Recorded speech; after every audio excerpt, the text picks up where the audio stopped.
Hi, it's Joan.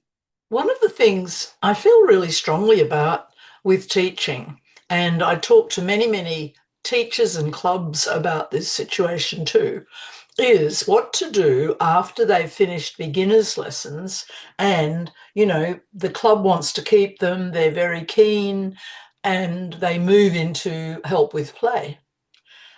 This is a delicate and important time, as we know, of their bridge development.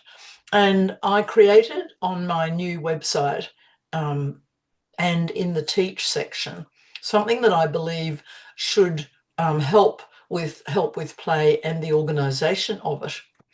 I've written out 10 very short little lessons, which could be started in a 15 or 20-minute introduction to supervised play, where the students play the same hand that is made up. And for example, the same hand, which I will show you here in, say, winners. This is on the online school. So um, it's not a difficult hand at all. You don't want to talk about the bidding much, but you would like to talk about how to play the hand. And so I would recommend that a help with play session consists of one of these hands, discussing the hand, handing out a little sheet which has got the tips and something about bridge etiquette, and then starting with whatever other hands you want to do in a supervised help with play session.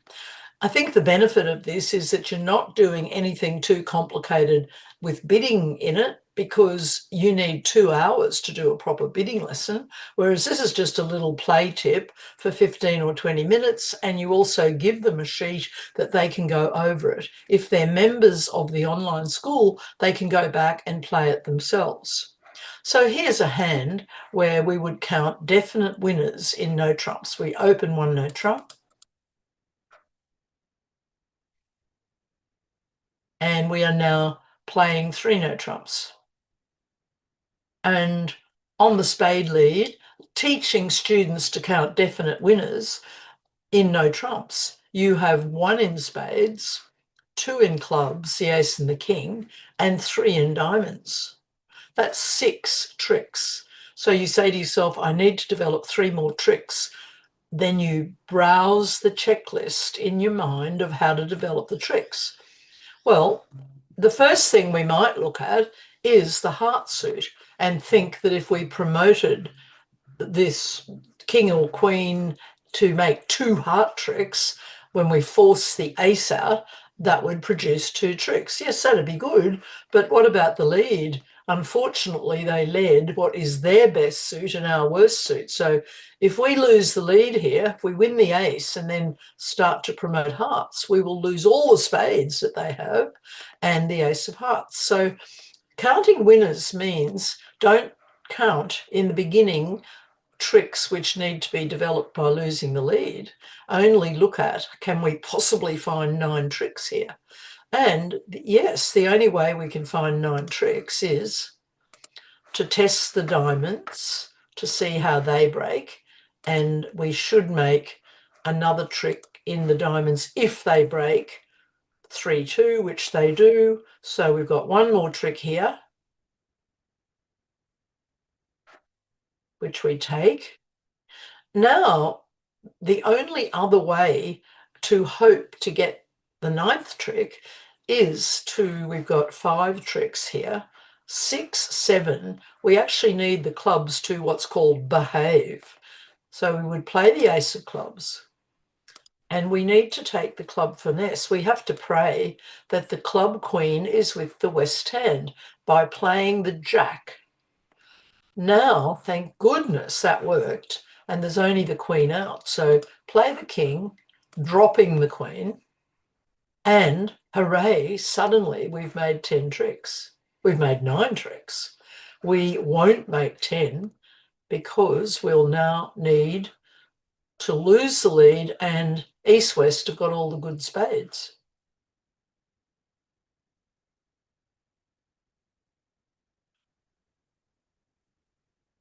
So the point to make to your students when you're talking about counting winners is in no trumps, which is what when you do count winners, only count in the beginning the winners that you have right now.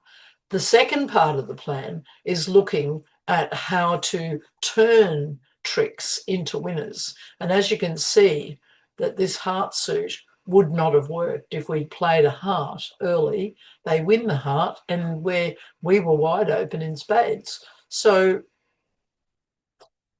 counting winners means that we then say, how many do we need? And we needed a number. We needed to make an extra diamond trick if the diamond suit broke, which it did.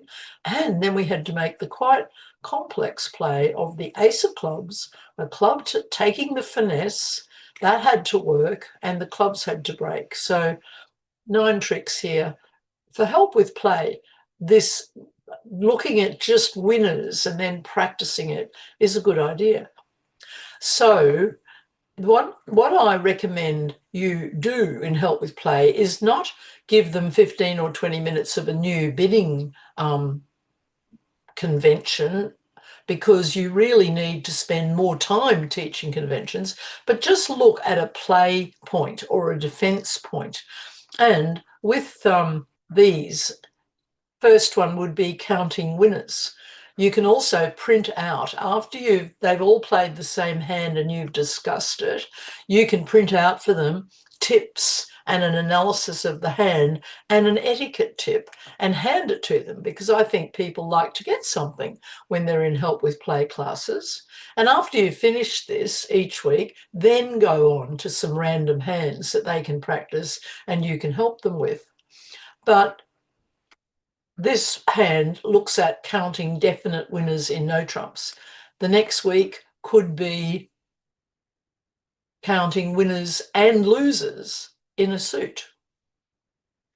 The next week could be looking at the technique of promotion. And so on it goes. There's a hand per week and it demonstrates the point. Plus, you can hand out the sheet after they've played the hand. So what the teacher needs to do is either put this hand into a deal machine or make up the hands so that they have a hand on the table ready for them when they start help with play. It's a vital time for their bridge education. So I hope it goes really well for you.